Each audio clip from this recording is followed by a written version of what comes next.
नमस्कार, मैं सुधाकर। हम लोग मौजूद हैं अभी गुमला में, जहां हमारे साथ हैं पद्मश्री अशोक भगत जी, जिनसे हम बातचीत करेंगे तमाम मुद्दों पर। आज भारत में आत्मनिर्भर भारत को बनाने की बात हो रही है और उस आत्मनिर्भर भारत को जिसने जिया है, पूरा अपने जीवन उसके लिए लगाया है। हम लोग बातचीत करेंगे अशोक भगत जी से। सर, आपका स्वागत है महाखबर में। आपका अभी पूरे भारत में आत्मनिर्भर भारत बनाने की बात हो रही है, आत्मनिर्भर भारत की बात हो रही है। आपने उसको जिया है, आपने उस पर पूरा काम किया हुआ है। कैसा लगता है जब आपके आइडिया पर पूरा देश बात करता है? नहीं, ये तो प्रारंभिक काल से हम कहते आए और गांधी जी की भी परिकल्पना थी कि गांव स्वावलंबी हो, आर्थिक विकेंद्रीकरण हो और ग्राम स्वराज का कॉन्सेप्ट यही था। आर्थिक स्वराज से भी था कि सब लोग आत्मनिर्भर हों, तभी स्वाभिमानी बनेंगे, तभी स्वधर्म का पालन कर सकेंगे। बहुत दिनों तक इन कंसेप्ट लगभग सब लोग मानने लगे थे। जब पहला एरा ख़त्म हुआ, जो विकास की वो नीति थी जिसमें असमानता बढ़ने लगी और जो बड़ी बड़ी योजनाएं परियोजनाएं की बात की गई और शहर आकर्षण के केंद्र बने और शहरों के बस का नहीं था कि वो इतने बड़े बोझ को संभाल सके। प्रधानमंत्री मोदी जी आए तो उन्होंने कहा कि स्मार्ट सिटी की बात, तो मैंने कहा अरे भाई, स्मार्ट सिटी तभी होगी जब स्मार्ट विलेज होंगे। जी। जब तक आबादी गाँव की और शहरों की संतुलित नहीं होगी, यानी गाँव छोड़ के शहर भागने का जो एक नशा था, वो इस संकट ने एक परिलक्षित हुआ कि भाई कितना इसका हमें भुगतना पड़ा। अब महात्मा गांधी की 150वीं जयंती हम मना रहे थे, तब भी कहा था कि भाई, तो मान तो रहे थे सब जी। लेकिन कई बार वक्त के तकाजा को समझ करके, या उसको कहते हैं मजबूरी व्यवस्था में स्वीकार करना पड़ता है कि, और तब सब लोग समझने लगते हैं कि बातें सरकारें केवल मानेंगी करेंगी, उससे नहीं होता जब तक समाज नहीं समझे। जी। और समाज इस बात मैंने समझा। मोदी जी की एक खासियत है कि समाज जो समझता है उसको वो बोलने लगते हैं। यही गांधी जी की भी खासियत थी। जी। ये नहीं कि मैं जो बोल रहा हूँ वो समाज समझे। इसलिए समाज के अंदर की बात आई कि हम जब तक आत्मनिर्भर नहीं बनेंगे तब तक हम पंगु बने रहेंगे। जी। और इसीलिए आज जो आप देखें कि अभी भी इससे मैंने तो पहला आर्टिकल मैंने दिया, वो छोटी मुँह बड़ी बात होगी, लेकिन जब पहला आर्टिकल मेरा दैनिक जागरण में छपा था कि इस संकट काल को चुनौती के रूप में लें और उस जो बात नहीं हो सकी उसको कर डालें। जी। यानी गांव खेती से कृषि आधारित जो गांव खड़े हुए, कई बार लोग कहते हैं खेती पर्याप्त नहीं होगी। मैं एक वेबिनार में उन्होंने पूछा, भाई आप खेती से कितना ज़मीनें सिकुड़ती जा रही हैं। एक भाई जब ने भाई, ज़मीनें सिकुड़ने की बात तो हम तब करेंगे जब हर ज़मीन का एक एक इंच जो है खेती हो गई हो। जी। तो अगर आंकड़ा निकाला जाए तो नहीं, मुझे नहीं लगता कि जो पता नहीं सब वैज्ञानिक बाकी लोग क्या कहते हैं, आधा से थोड़ा सा अधिक खेती होती, बाकी खाली पड़ती पड़ा रहता है वेस्टलैंड। या नहीं, आज मैन पावर की कमी के कारण गांव में भी मैं जब घूमता रहता हूँ तो लोग कहते हैं कि साहब खेती आदमी नहीं मिला, खेती नहीं हो पाई। जी। तो आदमी और खेती, यानी खेती परफेक्ट हो गई हो, उसका ईल्ड हमने पूरा ले लिया हो और अब लगता है कि अब नहीं हो पाएगा, तो यह तय नहीं। तो इसलिए गांधी जी ने कहा था कुदरत सबका पेट भर सकती है, किसी एक का हविष्य नहीं। लेकिन हमने कुदरत से खिलवाड़ किया और ऐसा किया कि पता चला कि अब कल ही पानी के बारे में हम लोग कहीं बैठे थे, बातचीत कर रहे थे। ये सब लोग थे कि पहले हम लोग गाँव कुआं का पानी पीते थे जी और करते करते ऐसा हो गया कि लोग सब पानी दूषित साबित कर दिया, तो जिससे आदमी इम्यूनाइज्ड है। जैसे कि जिस पानी को पी करके वो सर्वाइव वर्षों से कर रहा है, वो आयरन स्ट्रांग है। जी। और पानी बाबा, पानी पे भी बात करेंगे और पर्यावरण पे भी बात करेंगे, लेकिन एक सवाल ये था कि गांधी जी ने भी ग्राम स्वराज और ग्राम की समृद्धि पे बात कही। आपने भी कहा कि स्मार्ट विलेज होने चाहिए, स्मार्ट सिटी नहीं होनी चाहिए। आपने भी इसका प्रण लिया और लंबा काम किया। लेकिन दुर्भाग्य देश का है कि कभी कृषि को रोजगार नहीं माना गया। देखिए, बात क्या है कि गांधी जी की बात कोई माना ही नहीं। जी हुक्मरानों ने शुरुआती दौर में, बल्कि विनोबा जी ने योजना आयोग को कहा कि ये बेकार की चीज़ है। गांधी जी भी यही कहते थे कि वो दिल्ली में बैठ के योजनाएं क्या बनाएंगे। योजना गांव में बनेगी और गांव की इधर नीति के हिसाब से बनेगी। और खेती रोजगार का साधन का मतलब, खेती तो अब दूसरे आर्टिकल में जो हमने दिया छपा कि कुदरत जो है जीवन और जीविका दोनों देगी। अब उसको जीविका क्यों नहीं माना इन लोगों ने रोजगार, जी जबकि ऑलरेडी एक, जैसे कई बार बहुत बातें लोगों के समझ के परे हैं।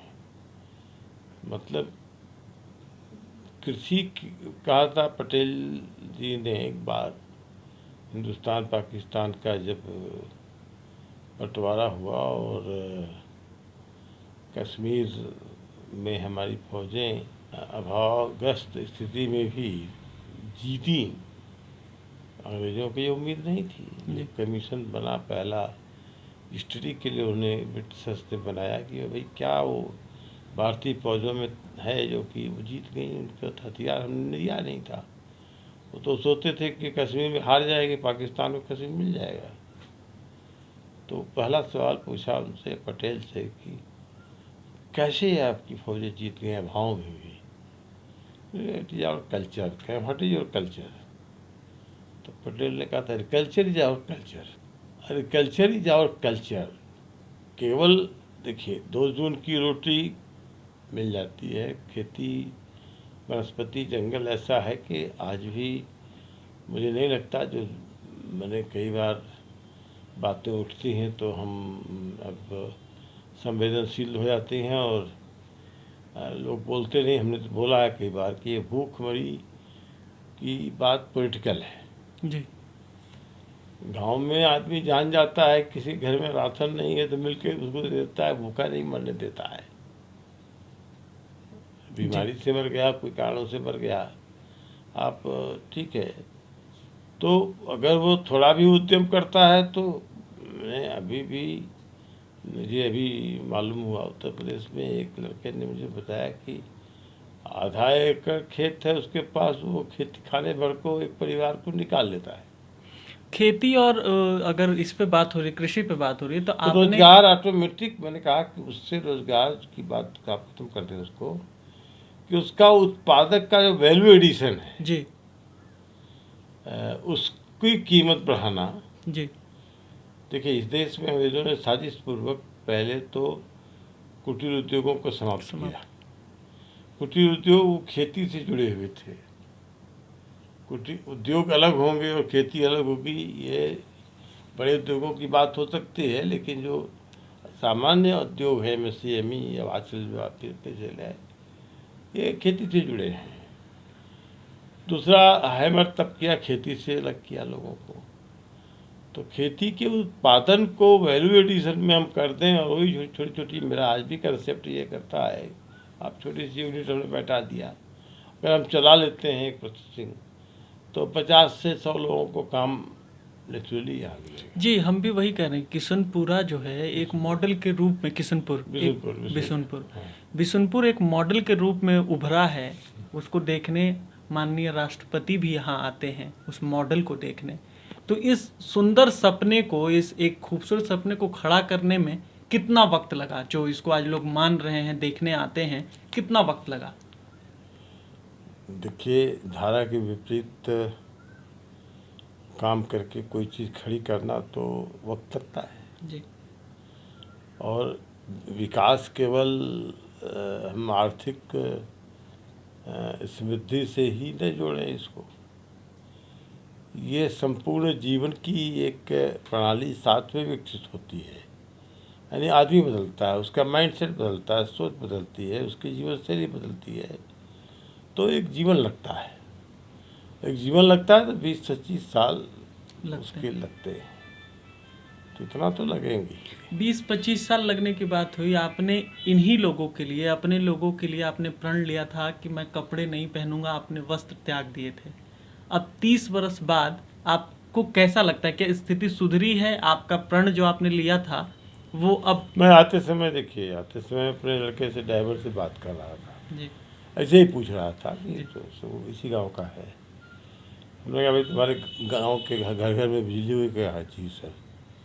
हमने कहा पानी हो गया घर घर में टैप का? कहा हाँ सर। हमने कहा कोई भूखा रहता है? कहा नहीं सर। हमने कहा जो पहले गंदगी में रहते थे लोग, अब साफ सुथरा रहते हैं कि नहीं रहते हैं सर? सब कपड़ा पहनते हैं। तो उस तरह से माने तो मेरा प्रण तो पूरा ही पूरा सफल हो है। गया।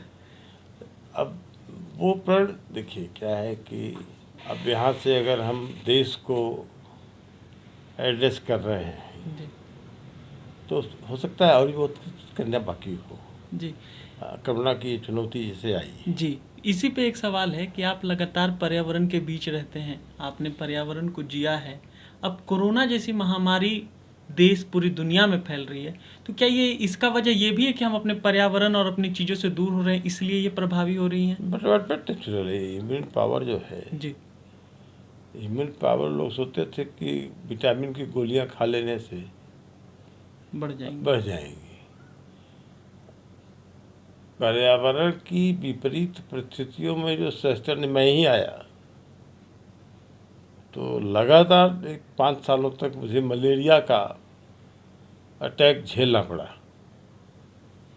और इसके विरुद्ध मैं अभियान चलाया और इम्यून हो गया। अब नहीं पड़ता जी नहीं तो हमारे कई कार्यकर्ता भाग गए कि मलेरिया इतना तकड़ा दौड़ा होता था कि उससे।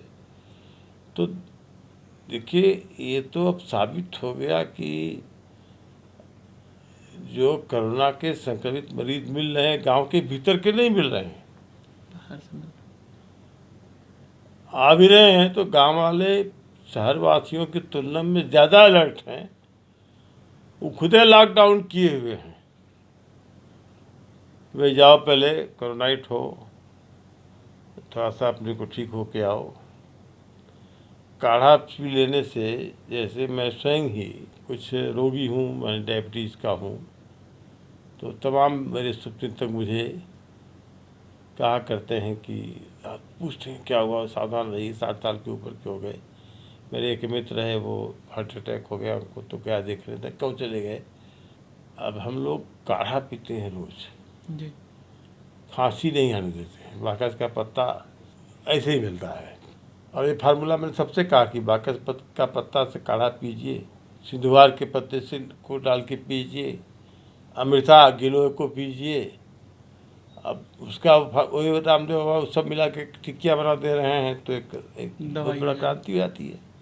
नहीं तो हम लोग बचपन में जो लोग गाँव में रहे हैं जी वो जानते हैं, वर्षों पहले की एक परंपरा थी कि तुलसी का काढ़ा, कोई खांसी आई कि तुलसी का काढ़ा, दे जो सादा एक आता था पाउडर, सादा, उसका पिला देते थे। और यही ने सब चीज़ों को, इसी में ने कोरोना जैसा वायरस फैला जो बड़े बड़े लोग झेल नहीं पाए, जिनकी बॉडी इतनी सोफिस्टिकेटेड थी कि जैसे हम लोग शुरू में आए तो बड़ा दिक्कत होता था। कई लोग पानी का बोतल रखवाते थे टेबलों पर कार्यक्रमों में। हमारे संजय जी मना करते हम काहे के लिए, पहले गिलास जग में पानी आदमी, मैं ही एक 30 साल 40 घूमता था इधर तक घर घर में, जहाँ मिला जो पानी वो पीता था। और कोई तो कहने का आशय ये है कि लोगों ने ये सिद्ध कर दिया कि हम भारत में जो कम्युनिटी ट्रांसमिशन नहीं हुआ जी। कम्युनिटी ट्रांसमिशन की जो परिभाषा थी, जो भय था गांव गांव एक महामारी फैलेगी हैजा की तरह, डायरिया की तरह, मलेरिया की तरह, वही तो कोरोना नहीं हो पाया। तो वो गांव की अपनी इम्यूनिटी पावर दिखी, इस पर सबको मानना पड़ेगा। जी, एक आखिरी सवाल ये है कि पूरी दुनिया, झारखंड भी नहीं बचा है कोरोना से, बहुत संकट काल है, सरकार भी नहीं है, आपका पूरे झारखंड के लिए क्या संदेश है? सरकार भी नहीं है, सरकार के लिए भी कोई संदेश हो? मैं पूरे झारखंड में तो मैंने सब जगह वॉल लाइटिंग कराई, और ये लोग राशन बांटने का जगह जगह काम कर रहे थे लोग। तो हमारे एक ऑफिसर ने, सरकार के सेक्रेटरी ने हमें कहा कि सरकार बांटी रही है, आप क्यों उसमें अनावश्यक वेस्टेज करेंगे। मेरा ये संदेश है कि आप अपनी परंपराएं, अपनी जो जीविका के साधन थे, अपनी वनस्पतियाँ जिसको कि आप बेकार समझते थे, आप देखिए कि अनजाने में आंवला के पेड़ कट गए, हर्बल स्मगलिंग हो गई, नीम के पेड़ कट गए, करंज के पेड़ नहीं कट गए। हमें 4-5 सालों से अभियान चलाए हुए हैं कि करंज और महुआ लोगों की जीविका का साधन हुआ करता था। कटहल, करंज, महुआ, जी।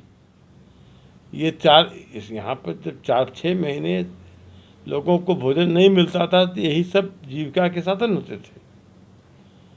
और उसको आपने अनजाने में उसको नष्ट होने दिया। उसको बचाइए और उसको लगाइए, वही आपको जीवन देगा। वो 50 रुपया मजदूरी से नरेगा की मजदूरी 500 कर दीजिए, कमा लीजिए। यहाँ भी मैं कहता था कि मजदूरी बढ़ा देने से विकास नहीं हो जाता है, ज़रूरत है मजदूरी के पैसे की, क्योंकि उसका आधा पैसा तो फिर हम वापस कर देते हैं। जो चीज़ हम खुद पैदा कर सकते हैं, अपने घरों में रख सकते हैं, उसको बाहर से खरीदते हैं। तो वो जो खर्च होता है दवा में, पैसे में, अगर उसको खर्च को हम बचाते हैं अपने नेचुरल हर्ब से, और अपने को इस प्रकार का रखते हैं कि हमें खरीदना न पड़े दवाएं, तो अपने को स्वस्थ रखें, निरोग रखें, तो उसके लिए अपनी जो प्राकृतिक संसाधन हैं उनको संरक्षित रखें, उसको पहचानें। हमारे लोग अपनी ही चीज़ को नहीं पहचानते, और वो पहचान नहीं होने के कारण से वो उसको ऐसे ही बेच देते। मैं देखते देखते जंगलों से एक आदमी आता था बाज़ारों में, और जड़ी बूटियों को एकदम मिट्टी के भाव खरीद लेता था और चढ़ाता था। अरे भाई, देहरादून में चाहे जो भी फैक्ट्री बनी है, रामदेव भी के अलावा भी फैक्ट्री देहरादून में और लोगों की है, जिसकी कौन सी फार्मेसी एक और है, और भी है। हर्ब्स के जितने हैं कहाँ से मिलते हैं जी? जंगलों से नहीं मिले हैं जी। तो उन जंगलों का इसका दोनों उपयोग है। एक तो हम जो नेचुरल ताज़ा इस्तेमाल करते हैं वो करें, उससे प्रकृति का क्षरण नहीं होता है। अगर दातून तोड़ के आदमी करता है तो उससे तो उधरा पेड़ ख़त्म नहीं होगा। उसके और भी ट्राई प्रोडक्ट को लेकर छोटी छोटी फार्मेसी हम ऐसी खड़ा करते जाने में, पुराने जाने में वैद्य खुद च्यवनप्राश बनाया करते थे घरों में, गाँव में। वो च्यवनप्राश सब मिलेगा नहीं उस क्वालिटी का जी। तो इस तरह की विधाओं को फिर से विकसित करें, अपने भी खाएं, लोगों को भी दें। ये हमारे साथ आपने देखा अशोक भगत जी थे, पद्मश्री सम्मानित अशोक भगत जी, जो बता रहे थे कि अपनी प्रकृति को बचाना ही इस देश को और इस दुनिया को बचाना होगा।